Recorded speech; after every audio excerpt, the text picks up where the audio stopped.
There's been quite a lot of interest about the microphones they use in the Spitfire Audio Symphonic libraries. Recently, Spitfire Audio released the entire Symphony library, which consists of woodwinds, brass, and symphony strings. And of course, Spitfire also make lots of other libraries which have a very similar microphone setup, and they're all recorded in the same chamber, which is Air Studios in London. So I just thought I'd go through one instrument, and I've chosen the clarinet solo from the Symphonic Woodwinds collection, just to go through the three standard microphones that come with this library, which is the close, the tree, and the ambient. When you get to this library, eventually you'll have the option to download a new set of microphones as well, which will consist of the outriggers as well as some pre-mixed stereo and other mics. But for the moment, the basic, as it were, you get when you buy this library is the close, the tree, and the ambient. Just to remind people, this is recorded in Air Studios in London. It's a very large converted church, which is a big vaulted ceiling and a very large ambient space.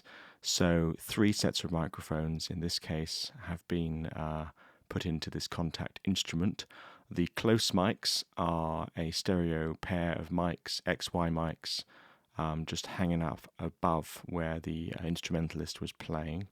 There are the tree mics, which are placed in a standard stereo tree pattern mid-hall, and then the ambient mics, which are kind of where the audience would sit in a concert, fairly towards the back.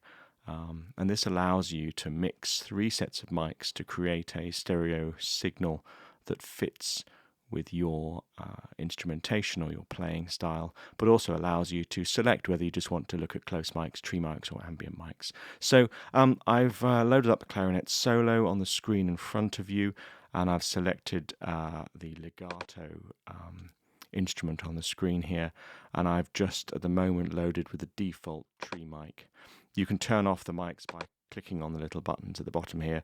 This is actually a chip. If you look very closely, it looks like a little memory chip, and that's a way of purging it from the memory. So if I turn off the close mic, you'll see that this patch now occupies 0 memory. If I turn on the close mic, I've got 259. Close on the tree, I've now got half a gig. Turn on the ambient, I'm now up to, there we are, 0.7 gig. And you can select whether you have these purging or not by clicking on this one that says Purge Unused.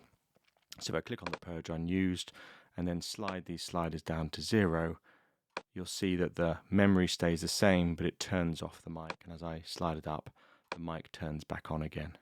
And then the ambient mic does the same.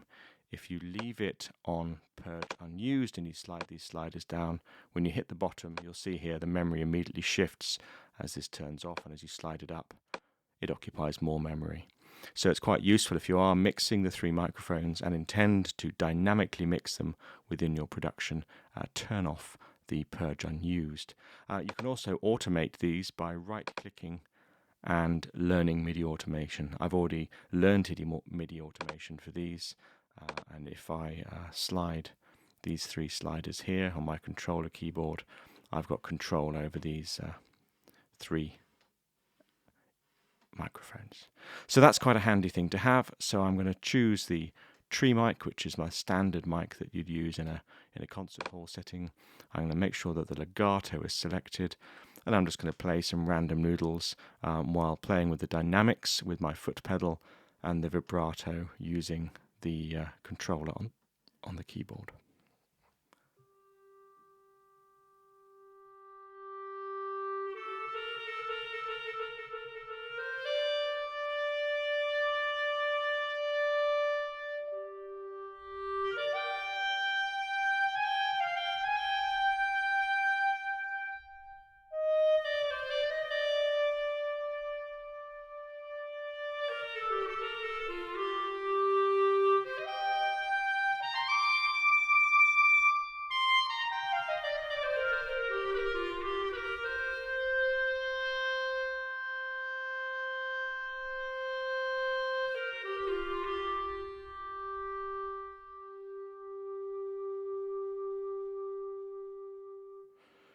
So it's worth noting the dynamic range of these instruments is very big. At the lowest dynamics, which I'm set to now,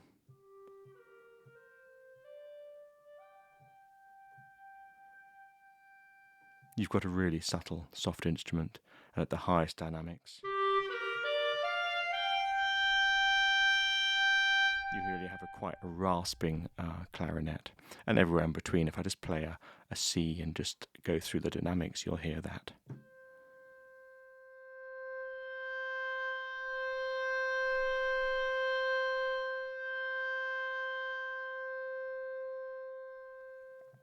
Equally, the vibrato is quite interesting.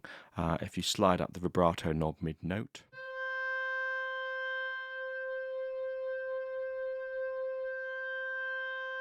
very nicely blends in the vibrato and then takes it away again when you slide it off. So the dynamics are very big, and that's quite an important thing to remember when you're then auditioning and using the various mics. Clarinets especially, and one of the reasons I've chosen the clarinet is it has a very piercing tone and has a very high frequency tone, and therefore it travels quite a long way. So the tree and ambient mics pick up a very loud signal. If I just bring down the tree mic and leave the close mic on, I haven't changed the volume of this instrument, and Spitfire Audio assures that the gains are all set to the same amount. So if I then use the dynamics on the same note with the close mics,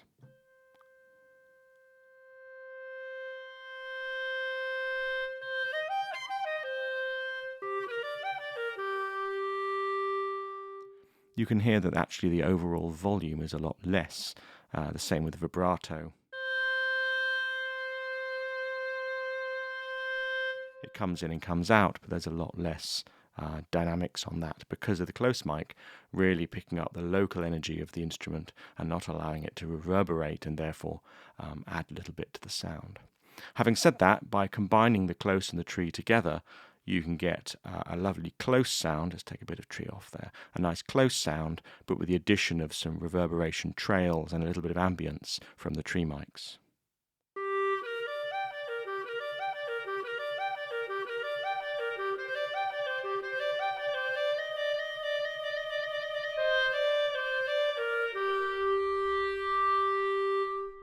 So you can see I mixed them slowly up during the course of that little trill and the arpeggio, and you can hear the ambient tree mics coming through. So if that's a close on the tree mics, then that gives you a fairly nice, natural, reverberating sound.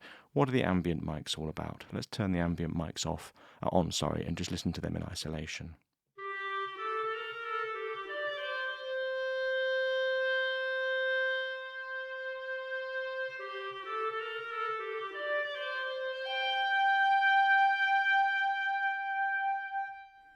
So the first thing you'll notice is actually the ambient mics appear to be slightly different in the stereo field, and that's because, of course, the audience position is fixed, but the instruments of the orchestra are splayed out in front of you, and the clarinets will be in a certain position in the stereo field. So by now combining the close tree and a little bit of ambient, actually put them about there, you can really build up a very rich, reverberating, but also quite an intimate sound for solo instruments like the clarinet or the flute or the oboe.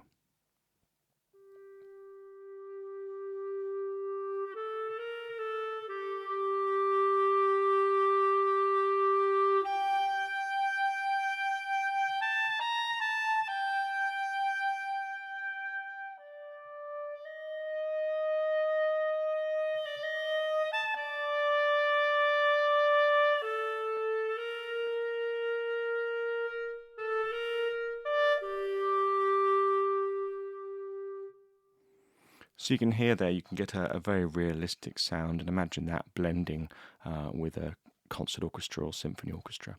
So that's the basic functions of the three microphones and the use of the sliders to control them. You'll notice, however, though, that the panning rules for this instrument are controlled merely by the panning within contact. So I could pan this left or right, and the whole instrument, including all the reverb trails, would travel off left and right. So something you can do with these little levers down here is by using a combination of the Alt button and the Control button, you can control the panning positions of the instrument. So for instance, if I choose this C, I can then send this out of a different output. At the moment I've only got one stereo output set up here, and it's set to left and right, and owing to the nature of this kind of screencast recording, I can't really set multiple outputs because you'd only hear one of them. But you can imagine you can set the close to your stereo output, for instance. Click on the Alt button, click on T, the tree, and you can send them to a separate output. And then the ambient you can set to a third output, and maybe use that as a surround, or mix them independently in your digital audio workstation. Equally so, by clicking on this little button up here we are, we can play with the stereo width and the stereo pan of the instrument mics as well. So you've got the level meters, turn that off, you've got the level meters as default there. You've then got this little double arrow here, which allows you to select the stereo width and the stereo pan of the instrument. So in fact you could just set the stereo width to mono and then pan the instrument left and right, or you could leave the stereo width very wide and then pan it left and right and get some different effects. So if I show you that using that same mix, if I turn the stereo width down to very narrow, you can hear that that's very central. But what's great about that is now the reverb trails are also centralized. So if I pan the instrument over, for instance, to the right hand side, the reverb trails go with it, which is fantastic. Back in the center, stereo width very wide. If I play a sustained note,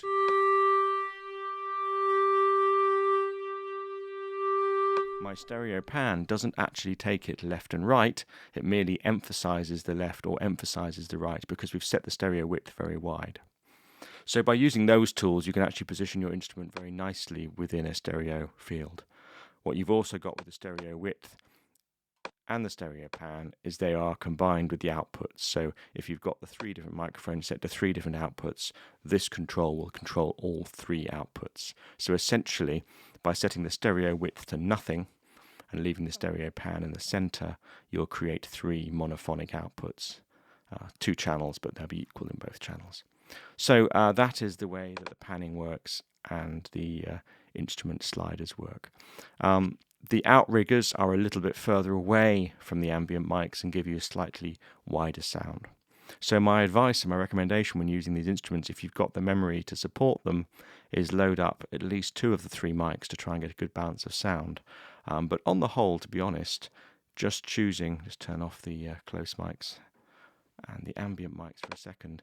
Just by using the tree mics, you kind of get the Spitfire sound that we're all used to listening to. So you get that lovely, rich reverberation.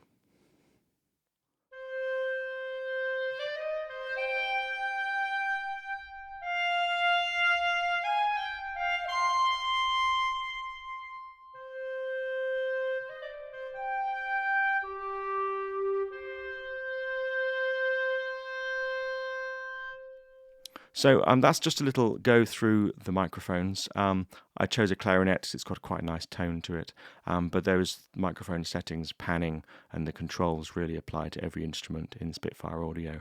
The way the new instruments are done is very clever. They've done multi-articulations per instrument, so it doesn't take very long to learn the controls for those mics, the vibrato, dynamics, etc., in your contact instrument, and then save it again over the top of the original version with your new assignments, and then have it so that whatever patch you load, your controller keyboard or controller interface just works. So that's Spitfire Audio, that's the microphone positions.